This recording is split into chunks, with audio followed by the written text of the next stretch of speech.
ایک بادشاہ نے خواب دیکھا کہ اس کے سارے دانت ٹوٹ کر گر پڑے ہیں۔ بادشاہ نے خوابوں کی تعبیر بتانے والے ایک ماہر کو بلوا کر اس سے اپنے خواب کی تعبیر پوچھی۔ تعبیر بتانے والے نے غور و خوض کے بعد بادشاہ کو بتایا، بادشاہ سلامت، اس کی تعبیر تو یہ بنتی ہے کہ آپ کے سارے گھر والے آپ کے سامنے مریں گے۔ بادشاہ یہ سن کر آگ بگولا ہو گیا اور اس نے تعبیر بتانے والے کو قتل کروا دیا۔ پھر ایک اور خوابوں کی تعبیر بتانے والے کو بلوایا گیا۔ بادشاہ نے اس سے بھی اپنے خواب کی تعبیر پوچھی۔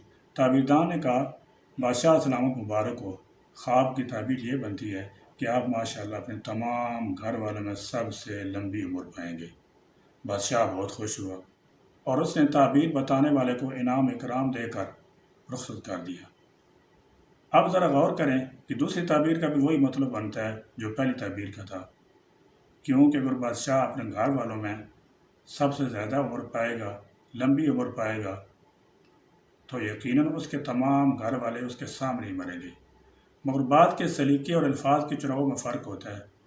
گفتگو انسان کی شخصیت میں نکھار پیدا کرتی ہے، الفاظ میں انسان کا عکس دکھائی دیتا ہے۔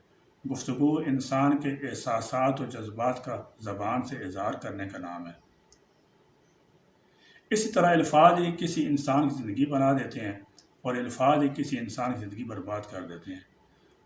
لفظوں سے لگے زخم کا کوئی مرہم نہیں ہے۔ جھوٹ اور سچ کو بھی لفظوں کے روپ میں دھار کر بیان کیا جاتا ہے۔ لفظ بذات خود بہت معصوم ہوتے ہیں، لیکن بیان کرنے والے کا انداز انہیں خطرناک بنا دیتا ہے۔